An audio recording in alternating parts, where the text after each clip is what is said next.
Hello everyone, welcome to Module 8. In this module, we'll continue our discussion on the production theories and we'll learn how firms make their decisions related to production, such as whether they should maintain, increase, or decrease their output level, and also whether they want to stay in business or they want to shut down temporarily or even for good. So before we continue to chapter 15, I want to mention that because different industries have different features, and in microeconomics we call them different market structures.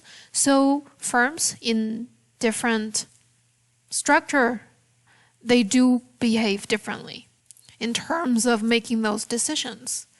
Chapter 15 focuses on the simplest market structure, the competitive market. And in the following weeks, chapter 16, 17, and 18 will discuss other structures of the market. And I hope that at the end of the semester, after learning chapter 14 through 18, you can have a comprehensive understanding of the production decision-making of the firms.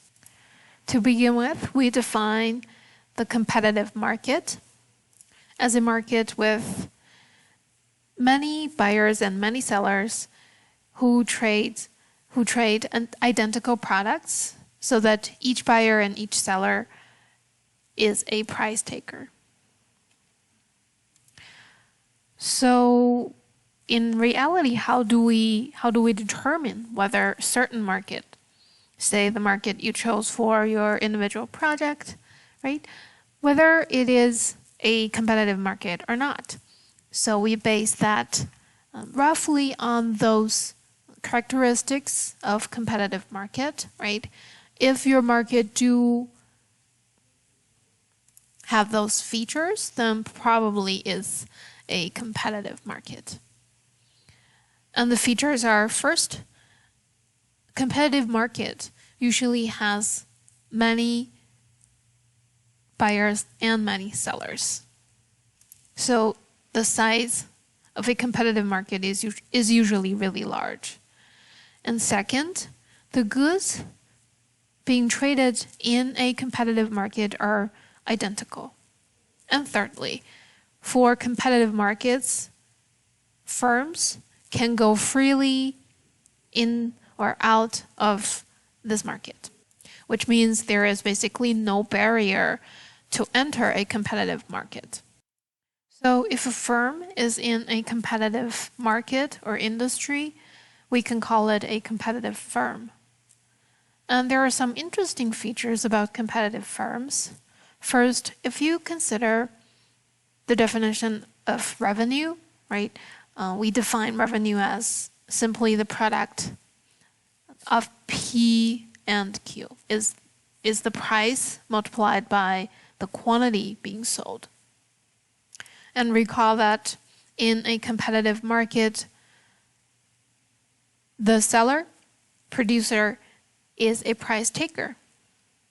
So they take this price from the market, and we consider this price P as a fixed value. So in that sense, the total revenue will be a function of Q, the quantity, only. For example, if, say, we're running a business of selling lemonade, and we consider it as a competitive market, say the market price of a lemonade, a cup of lemonade, would be 50 cents. Then your total revenue would be proportion to the quantity you sold, right? If you sell 1 cup, you earn 50 cents. If you sell 2 cups, you earn $1.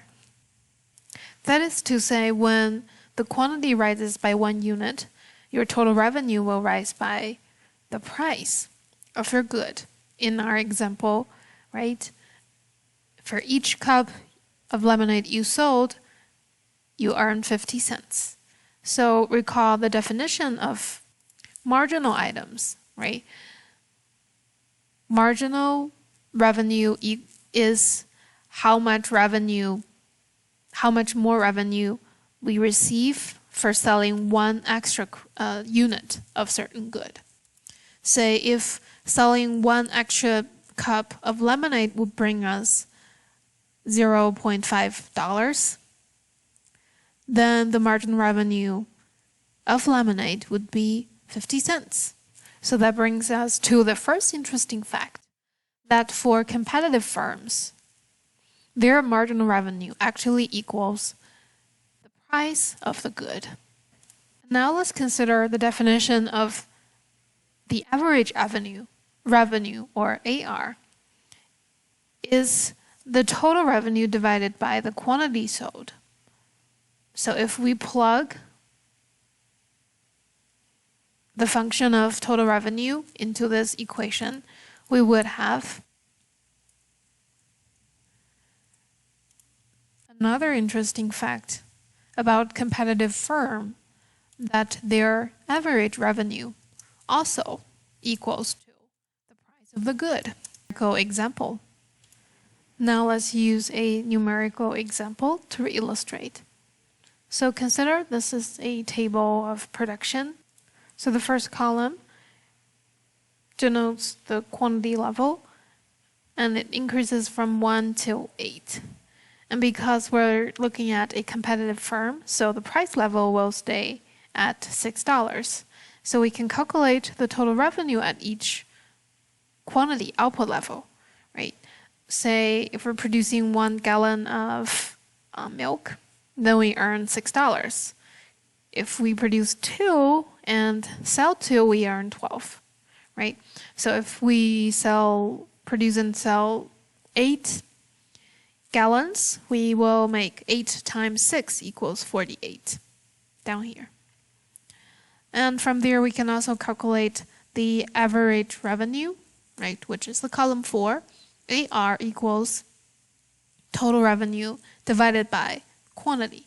So the fourth column equals the value in the third column divided by the value in the first column. 6 divided by 1 equals 6. 12 divided by 2 equals, again, 6, right? If we compare column 4 to 2, obviously, average revenue equals the price. We can also verify whether the marginal revenue of a competitive firm equals its price. So when moving down the road, like down the row by row, the change in quantity is always 1, right? From 1 to 2, that's 1 more. 2 to 3, that's 1 more. So we don't really need to worry.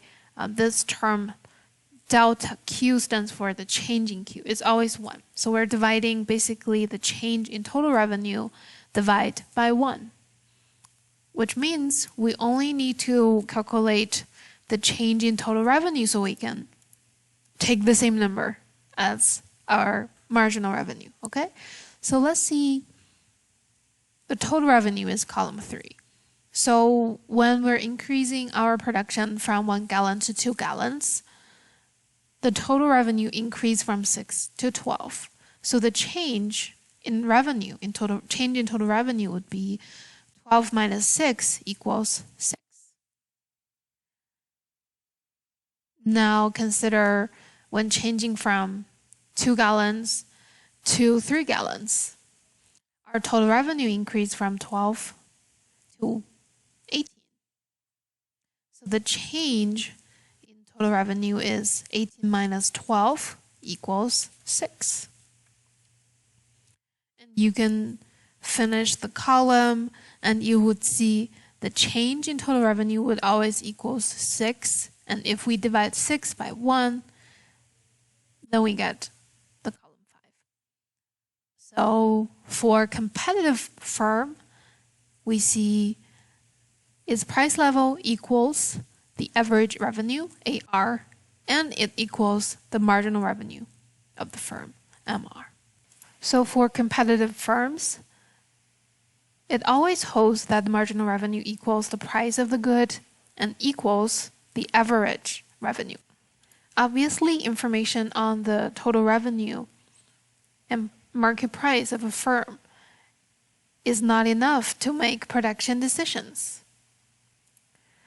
As we discussed in previous chapter, the goal of a firm is to maximize its profit. And because profit equals total revenue minus the total cost, so cost is definitely also relevant in the profit maximization process. So how do we find the optimal output level or quantity of production? We again use the marginal terms. Once again, recall the definition of marginal revenue, MR, and MC, marginal cost. Marginal revenue is the change in revenue brought by one extra unit, right? And the marginal cost is the change in cost brought by an extra unit of output. So consider for a competitive firm, if one extra unit of output makes more money than the cost, right? Which means MR is greater than MC. That is literally saying the benefit, return, revenue of one extra output is greater than how much it costs us. So in that sense, we should keep producing. And we should producing until we reach certain point that MR equals MC. Then we should stop right there, because if we keep producing, the MC will keep going up.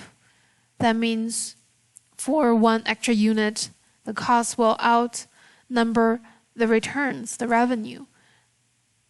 And the firm should decrease its output level, which means the exact point that the firm should stop producing and feel happy about their current output level, that is when MR, marginal revenue, equals MC.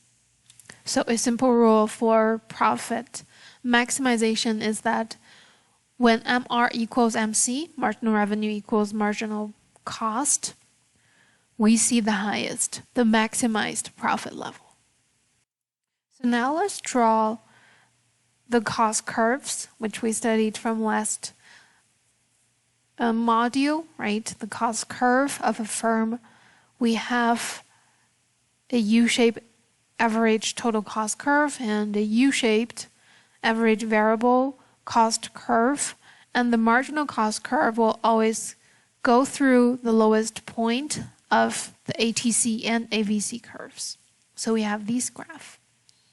And what's different, right? What chapter 15 is different from chapter 14 is that we also draw a marginal revenue curve, which equals the price level, right? So it doesn't change. It's a fixed number. It's a given number. It's the price of your good.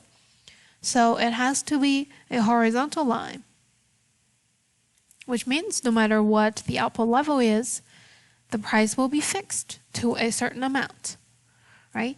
And now, if we try to interpret the profit maximizing condition, MR equals MC, graphically, that would be this intersection right here, right? Because only at the intersection, the value of MC curve equals the value of the MR curve. And again, it is the profit maximizing output level, because if, say, we're producing at Q2, which is greater than this optimal output level, then here the marginal cost is higher than the marginal MR, this horizontal line. That means the firm should decrease the amount of production. And if we're looking at producing at a output level Q1, which is lower than the optimal level Q max, then we're seeing a higher marginal revenue over a lower marginal cost. So that means us That means that for each extra unit of the production, we are earning more than we pay. That means we should keep producing more, right? So as long as you're not at this intersection, if you're here, you want to move towards this optimal level. And if you're like overproducing, you want to decrease the amount of your production. And in the end, the optimized output level will be right here, this intersection of the MR curve and the MC curve. So you might have noticed that the ATC curve and AVC curve are basically irrelevant. You could draw the same conclusion, right, between MC and MR curve without even drawing the ATC or AVC curve. But we leave them there because on the next slide, right, we'll be using the same graph. And here we'll discuss, right, the relationship between MC, ATC, and AVC curves. Now that we know, right, each firm want to maximize their profit no matter what, as long as they're in the business, right? So they always follow the condition that to produce at the level where marginal cost equals the marginal revenue. So for competitive firms, right, their marginal revenue is a horizontal curve line. And so I draw this red line to represent a certain level of price, which equals marginal revenue, okay? So consider in a real market, the price are changing the whole time. It's dynamic, right? There are different market events, shocks happens, or there are just different behaviors of demanders and suppliers. So even though each competitive firm does not have any power or influence onto the price level, but the price they take changes over time, right? So we could have different price levels, which means different MR. But no matter what, the firm will always choose the output level where this horizontal line intersect with the MC curve, right? So at each price level, MC curve actually depicts, right, the corresponding output level that the firm is willing to produce and sell in the market.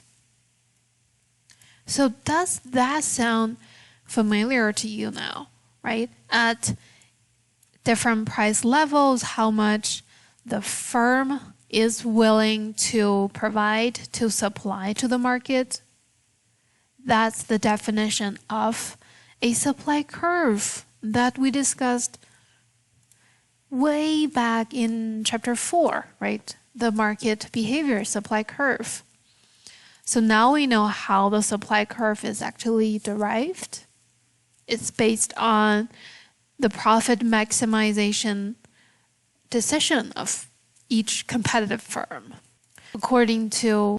So at different price levels, the firm will make its decisions on how much to supply. And if we plot all those different price quantity combinations, we would have a upward sloping supply curve, which is also the marginal cost curve. However, sometimes the firm cannot supply certain good, especially when the price is too low.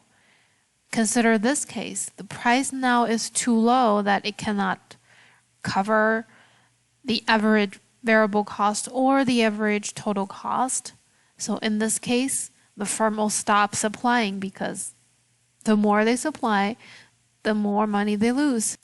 So basically we say if price level is below the average variable cost, a competitive firm will choose to shut down its business temporarily because it's not a good deal. Even though I could cover my average variable cost, I still couldn't cover my average total cost. I'm still losing money, the part of the fixed cost, right? will never be recovered if I run my business, like say in this area. And that is a good point, right? If our business is in the short run, when we are making decisions on whether to shut down a business, only the average variable cost is relevant, because in the short run, we consider fixed costs as sunk costs. So that's a part of a cost that has already been committed and cannot be recovered no matter what. So when we're making short-run decisions, we ignore the amount of sunk cost, because no matter which option we choose, the sunk cost cannot be recovered, right? So it's the same for each scenario, then it's not relevant. So sunk cost is like a spilt milk. We had to let it be. However, that's only for the short run. In the long run, the firm can still choose to exit the industry, to leave the market for good, because if a firm is sure their fixed costs will never be recovered, they better to invest their money in, say, other business or investments. So in the long run, we say a competitive firm should only stay in business if the price level is above its average total cost level, right? Which means any price level in this area down here will be interpreted as a signal for shutdown in the long run. And this slide shows you scenarios of firms, competitive firms, either earning a positive profit or experiencing some loss. Now let's consider, let marginal cost equals marginal revenue, right? We have this intersection, and that refers to the profit maximizing output level quantity, Q here. So if we draw a vertical line, right, depicting the level of optimized quantity, this dashed line has an intersection with the average total cost curve as well. And this intersection refers to the monetary payment, the value of the average total cost, specifically at the output level Q, which is also the optimal level of output. So that means the length of this segment will be the level of average total cost. So we know the length of the segment is the value of ATC, right? And times the quantity output level of Q, ATC times Q, that gives us the total cost. So remember, profit equals total revenue minus total cost. So profit is actually the difference between the two matrices, right? The larger one minus this smaller one. And that leaves us a shaded area. And this shaded area is actually the graphical, it represents of the profit, the difference between total revenue and total cost. So similarly, right, we could draw the total cost and total revenue matrix on this graph. So here, because the price level is too low, it cannot cover the average total cost. So we can see the total revenue, this matrix, P times Q, right, is smaller than the matrix of ATC times Q. So in that sense, the area of the total cost, ATC times Q, is greater than the area of the total revenue. So we have this loss equals total cost minus total revenue, right? When the price level is just too low for a competitive firm. So that's all for chapter 15. Please make sure you read your textbook and finish the quiz I post in your Baby Learn. And we'll learn more about the features of other market structure in the next learning module.